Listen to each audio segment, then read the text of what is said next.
Hi, and welcome everybody to the Winner Circle Sports Betting Channel. It is Tuesday. It's the last day of October, the 31st. It's Halloween. Happy Halloween. And like every Tuesday afternoon, we're talking NFL with Mr. Chip Chirimbes and Mr. Paul Bovi. All of us from gamblersworld.net. I'm Ross Benjamin, by the way. So let me get to my guest here. Let's start with a guy in Mexico they call El Chico Sabion. I had to look that up. El Chico Sabion, which means the wise guy. Paulie Bovi, how are you, my man? Doing well. It's another beautiful day here in Mexico. Weather's getting good. All the gringos and the Canadians are coming down and taking over here. Other than that, everything's going great. And then we got this other gentleman here. Back in 1967, his Babe Ruth All-Star team that he played shortstop for, they traveled to the Dominican Republic. And after a few games, the locals nicknamed him none other than Senor La Aspiradora, which means Mr. Vacuum Cleaner. Chipper, how are you? I'm great. The NFL season's rolling along for us. Even the World Series has been good to us. And you know how it gets after a rocky start. You feel the momentum, and now confidence is brimming each and every day. Have another game of the year this weekend that you don't want to miss. It's an early one on Saturday. So I don't think I was far off with your trip to the Dominican and Babe Ruth, was I? Chip, are you with us? Yeah, I didn't quite hear you. I'm sorry. All right. I didn't think I was far off with your trip to the Dominican and the Babe Ruth. No, as a matter of fact, we went to Puerto Rico. Puerto Rico. I knew it was something Spanish, but in any event, are you hearing me okay now? I am. Thank you. All right. So you got to see, folks, bear with us a little bit because Chip's 73. And when you get up there in age, sometimes you're 74. You go a little tone deaf on occasion. I could relate to that too. In any event, Paulie, what we saw in the NFL last week, we saw Kirk Cousins go down with an unfortunate torn Achilles. It's too bad. I'm sitting there watching the game, guys, and I'm saying to myself, Minnesota is really impressing me the last few weeks, especially on the defensive side of the ball. And then Kirk Cousins might have been playing his best football of his career up until this point, arguably anyway, right? And that happens. And I was thinking before that happened that this is a legitimate threat to be at least a wild card team, I believe. But, hey, these types of injuries happen. Any thoughts on what you saw last week, Paul? Well, I feel bad for Kirk Cousins, and the Vikings were really on a roll. I mean, a lot of sharp people expected him to lay down on Sunday just because of that big win on Monday night over the 49ers. Green Bay was a very sexy side, but it didn't work out that way. Minnesota pretty much controlled the game from start to finish, and it's an unfortunate injury. A lot of other interesting games on the card. We saw Dallas blow out the Rams. We saw the Ravens get the best of Arizona. But it's the NFL. We're in full swing right now, and there's going to be a lot of opportunity going forward. These injuries are really piling up in the NFL, and it's something to watch. Yeah, it's part of the game, unfortunately. I just hate to see the stars go down, we're used to it, but still, it bothers me when it happens because you want to see the best players on the field, for crying out loud. Yeah. In any event, Chipper, the Jets and the Giants, we talked about that, and I must not be sharp because I had Minnesota in that game, but that's okay. I'll be unsharp anytime I win. That's fine with me. But Chipper, the Giants and the Jets, a real yawner, but bad teams find ways to lose, and the Giants certainly did that on Sunday against the Jets, losing 13-10 in overtime. Any other thoughts in the NFL? Well, we're seeing more and more coaching decisions every week that are actually costing teams games, failing to take the knee when they're supposed to, kicking a field goal when you run a play. It's just virtually impossible for the other team to come back and have to score a touchdown. It's just amazing sequence of events, which should never happen. I mean, it's just common sense, but, maybe analytics is taking over, and they'd rather kick a field goal than take a knee, and they'd rather run the ball than take a knee. It's just a win is a win any way you have it, unless they're playing for a certain number. I don't know. And then you have Josh McDaniels going for it on 4th and more than 2 from his own 28 in the first quarter last night in a 3-0 game. I had the under. I did win. But boy, oh boy, Chip, I was yelling at the TV when he made that decision. The guy should get fired, There's got to be common sense somewhere. I mean, okay, we have the numbers, we understand, but, use that to your advantage when you're on the other team's 40, the other team's 35 or 32. Not when they're your own 28. I mean, it doesn't make any sense because even if you make the first down, you still have 70 yards to go. So, exactly. There's no logic to me in what they're doing out there. So if there's a 65% chance of them making it on 4th and 2, Chipper will tell you there's 35% of the time you don't, you dummy. Anyway, so let's get to our games. All right. Well, let's talk about what we're going to talk about today, and that's Tampa Bay, Houston for me. Paulie will be looking at the Seattle Seahawks and the all of a sudden red hot Baltimore Ravens. And Chip gets the privilege of talking about the game of the week in many eyes, including mine, the Dolphins and the Chiefs. So 3 great matchups. Before we get to those real quick, folks, if you have not subscribed to our YouTube channel, please take a second to do so. You'll see a WC logo right in the bottom right-hand corner of your screen. If you're on your PC, just click on that. No hidden agenda, absolutely free. Also, if you're on your PC or on your smart TV, just hit that black subscribe button underneath. That will get you subscribed. And take 1 extra minute and go into your YouTube settings and click that alert notification bell for the Winner's Circle Sports Betting channel, and you will be notified immediately upon us putting up one of our great podcasts on this channel. All right, let's get to Mr. Bovi first. The Seahawks and the Ravens. The Ravens -5 and 43. Baltimore did not cover last week, and I don't know if you guys watched that game, but boy, oh boy, people who had Baltimore had to be tearing their hair out because Arizona recovered an onside kick, and then still with 45 seconds to go, and it wasn't even 4th down yet. They decided to kick a field goal to make it a 7-point difference, and then kick another onside kick, which they failed. But anyway, Paul, I don't want to take your thunder away. You tell us about this matchup. All right, but for the first 56 minutes, if you had Arizona, you had to be pulling your hair out because they were playing toe-to-toe with Baltimore. It was only due to turnovers that they were able to take a lead. Josh Dobbs threw a pick in the 3rd quarter. Baltimore turns around, converts it to a touchdown for 23 yards.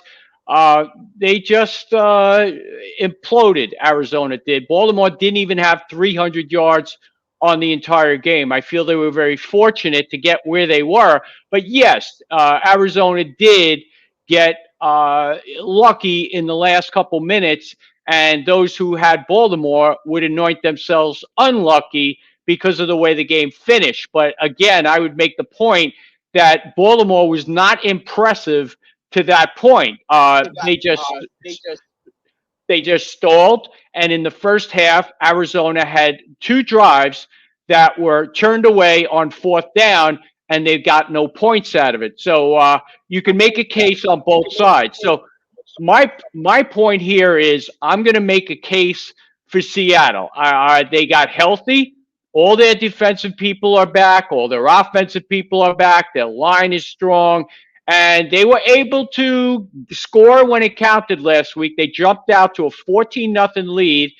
Cleveland showed resilience, came back, took a lead. Arizona scores late and wins the game.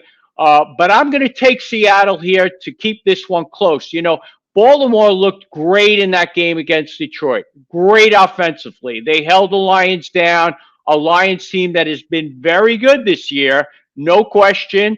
They once again proved it last night. They win the game 26-14 in a game that could have been a lot worse for the Raiders because there were some turnovers that gave the Raiders points, left points off the board for the Lions.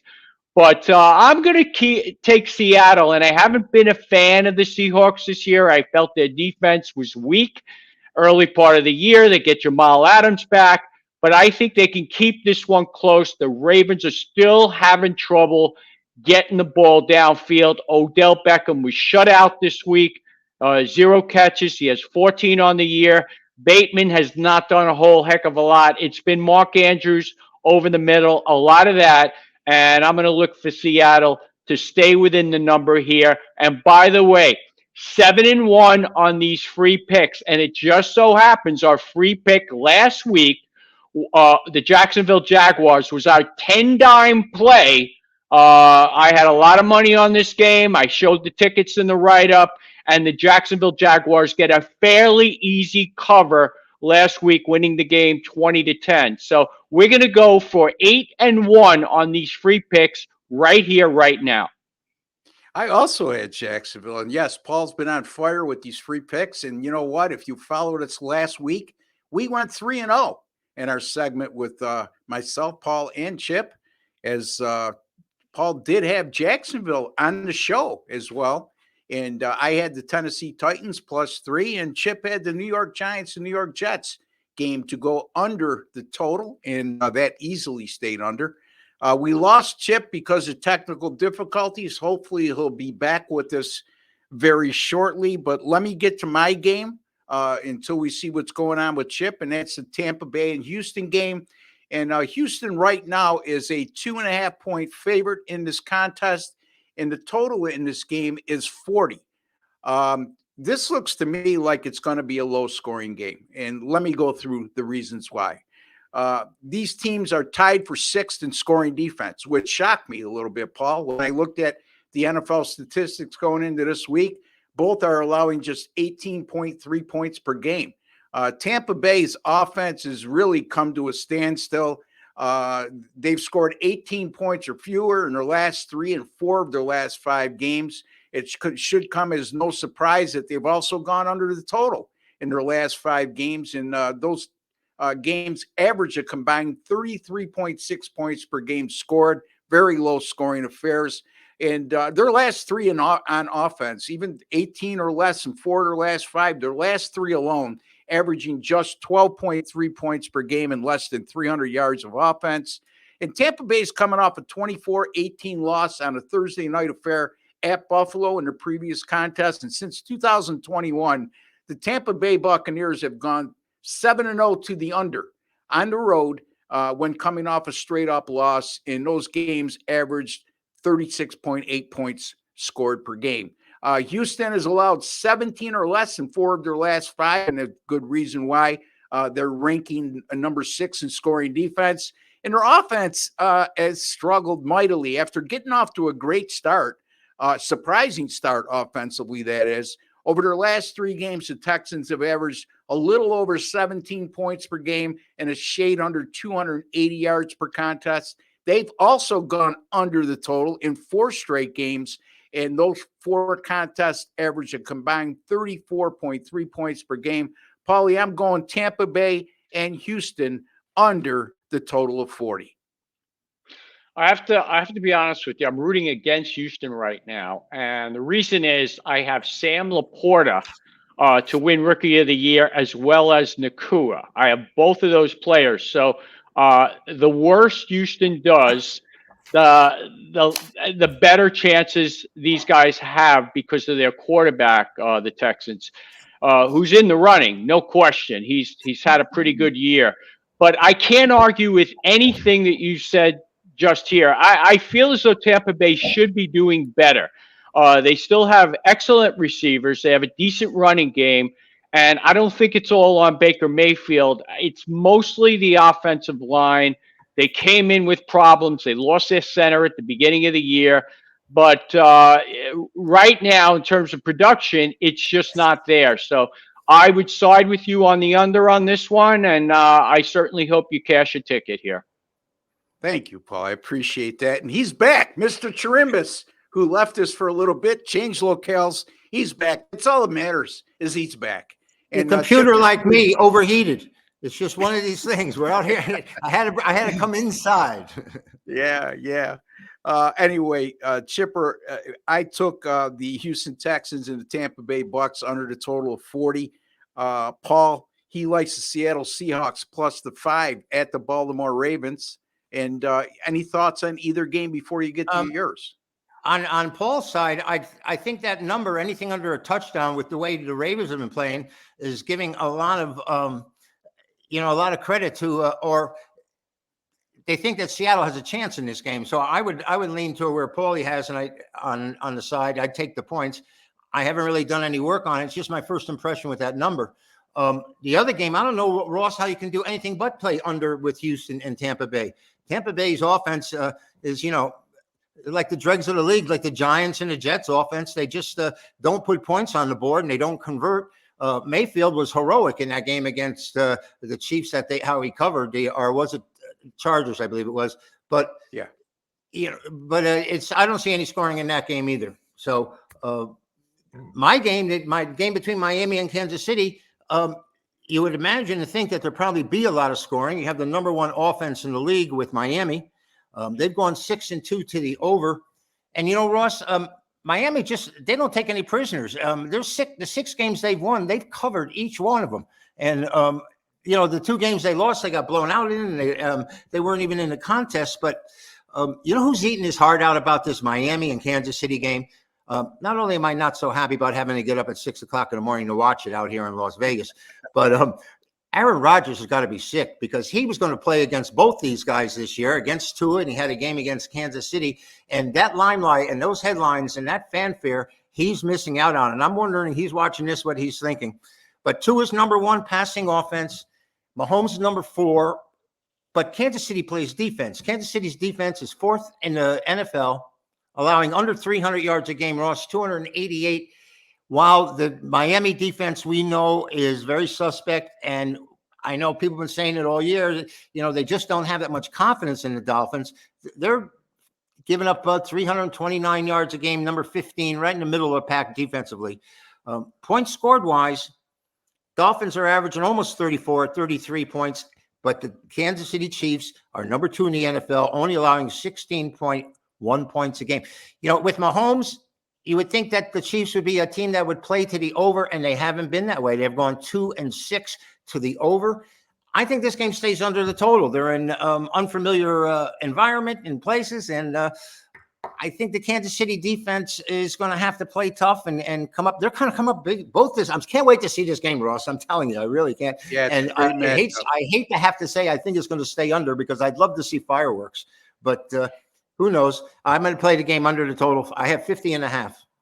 All right, Miami and Kansas City under 50.5. Yeah, I mean, you look at Kansas City's offense, Chip, and it's un-Chief-like, for if that's a word. But they rely so much on Kelsey. Yeah, I mean, they're only averaging 23.4 points per game. Right. They are averaging 381 yards per game, which leads me to believe teams are forcing them to be patient going down the field, and they're settling for field goals or turning the ball over. Yep. And that's caused those numbers are usually much higher than that for Kansas City, especially on the scoring end.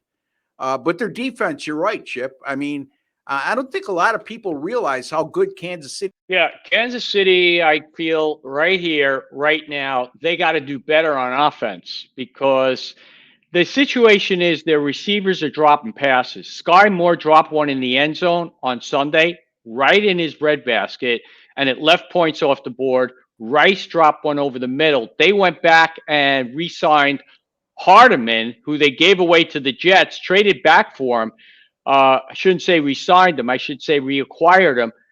The problem with Kansas City on offense is they've only got one reliable receiver right now, and that is Travis Kelce. Mahomes looked out of sync on Sunday. He looked cold on the sideline. He was shivering. There were rumors before the game that he was ill. Maybe he was, maybe he wasn't. But if these guys start to hold on to the football, I think Kansas City could start to put points on the board. But that is a huge caveat right now. And yeah, their defense is playing much better. Miami is getting healthier offensively. They're getting back Terron Armstead, which is a big deal. That's their left tackle, and he is definitely a difference maker. Yeah, you notice that Paul brings up a lot of not only offensive linemen, but specifically the tackles, especially the tackles that protect the blind side of a quarterback. So that's something that he weighs heavily in on, and it's a legitimate point and part of his handicapping arsenal, and who could argue with him with his record. So, yeah, Chip, Kansas City, again, Paul makes a good point. They're starting to remind me a little bit of the Ravens to a degree, where they're reliant on their tight end way too much, and they need to have other guys start stretching the field and being consistent go-to receivers. I mean, look, they didn't have Tyreek Hill last year and they won it all. So we can't say, well, since Tyreek Hill left, because that's not the case. But they're not that scary offensive team that we're used to seeing. Great. Well, Okay, they had Juju last year, and they also had Hardeman, and that's why they went back and got him. Juju's gone, obviously, but that left a huge void in the Kansas City offense, and that's what's going on right now with Kansas City. But I wouldn't count them out, is what I would say. Yeah, no doubt about it. Anytime you have Patrick Mahomes under center, you always have a chance to win. And yeah, last week he did, again, reportedly anyway, played with the flu. He started getting flu-like symptoms on Saturday. He woke up, didn't feel well, but still played. Did that affect him? I'm sure it did. But they were flat, and it was the first time they lost to Denver in 18, 19 games. Yes. So again, we'll see how they go going forward. It's awful odd to me to see Kansas City as just a 2.5-point favorite at home. That line to me speaks volumes. It tells me that the odds makers are telling us that Miami's Ross, the better team. Yeah. It is on a neutral site, Ross. Okay. That's true. That's right. It's in Frankfurt. I apologize. All right. Well, they are Kansas City still. 2.5-point favorite. And even having said that, I can't remember a lot of instances where they were a field goal or less as a favorite. That's my bad. Thank you for pointing that out, Chip. Yeah. So in any event, Paul, tell the folks a little bit about what's been going on with you and what you might have going on this week and why they should spend their hard-earned money with you. All right, so we went 3-2 in the NFL, but we won that big play. And I actually, I'm a little bit different than a lot of handicappers in this. I actually won 10% of my plays to dictate 90% of my results. So I step out once in a while, and I step out heavily. Relative to my other plays, I had 8 times as much money or 7 times as much money on this one play, which was Jacksonville.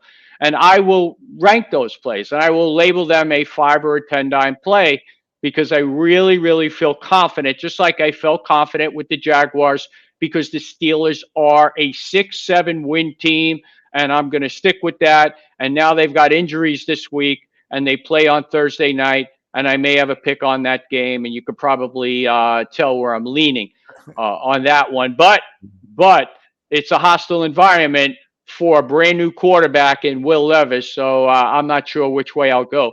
But I will have several big plays up this week and at least one 5 or 10 dimer. I have one in the MAC tonight if this happens to go out on Tuesday, and I'm not sure if you'll see it before or after then. But I will also have one in the NFL more than likely on Sunday.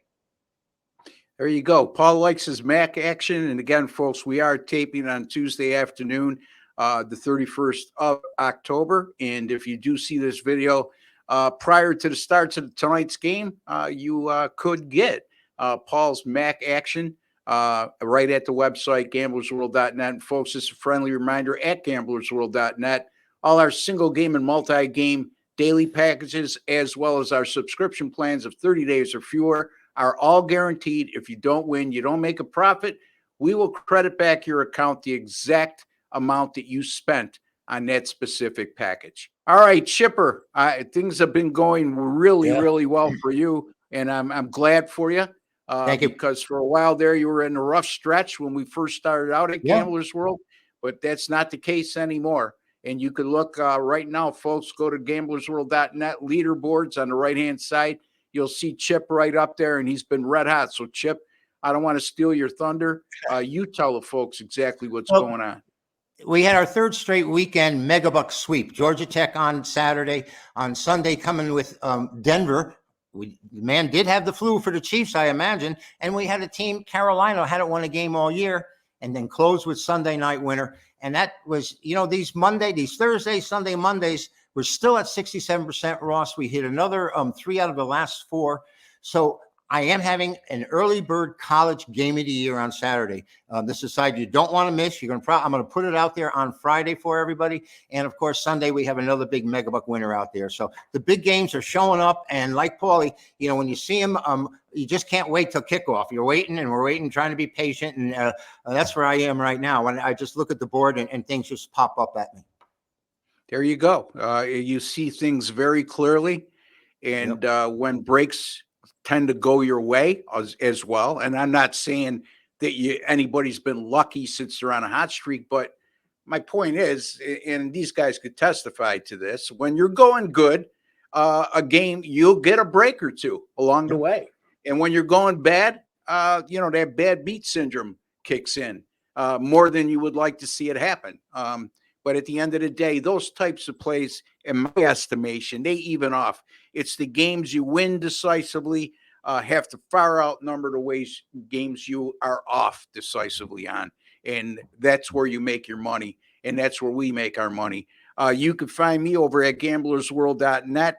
2-0 last night. I had the under 46 in the Detroit Lions and Las Vegas Raiders game. And I was pretty fortunate. I got to say, that's one of those situations when things are going good because, Detroit had over 500 yards of total offense in that game. And usually when you have a game under in the 40s and one team goes over 500 yards, you're pretty much going to lose. But I got lucky. And I had the Texas Rangers last night who continue to roll on the road, Chipper. 9-0 in the postseason on the road. Unbelievable. College football, 31-19 since September the 14th. That's good for 62%. Going back to December 2nd, 53-32, which is good for 62% as well. NFL since week 2, 23-13, 64%, folks. 3-2 last week, 3 straight winning weeks in a row. NFL college football combined 51-29 since September 14th. 64%. And finally, Major League Baseball postseason plays 9-3 with my last 12. And since August the 4th, 53-30, which is good for 64%. In Major League Baseball, like Chip, we know if we're hitting, Chipper, if we're hitting the 62, 63 percentile in Major League Baseball, you're making a lot of money because neither one of us are giving out big money line favorites. Okay. So you're very fortunate. We were riding Arizona and riding Texas, and they were both like the underdog in the series. And now they're against each other, and we've been fortunate to have the winners. I mean, it's great when it's going like this. That's for darn sure. Absolutely. It's almost like you want another series after I know. this. Give us another playoff series. Play the Japanese. So, all right, Paul and Chip, always a pleasure, my friends. Thank you. It's an absolute honor to work with both of you on the show. And our segments are growing in popularity. And if we keep going 3-0 like we did last week, I'm sure that's bound to increase. So there is a like button underneath. If you click that like button, it's just a small token of your appreciation for the work, time, and effort that we put in to give you a quality podcast and make you a smarter sports bettor today than you were yesterday. Don't forget, Friday we go live at 3 p.m. Eastern time with Sean Higgs and Jesse Schule. You don't want to miss that. You're able to chime in with your comments and questions and get immediate answers. And we look forward to taking all your comments and questions as well. Until the next time, for Paul Bovi and Chip Chirimbes and Ross Benjamin, take care and God bless, folks.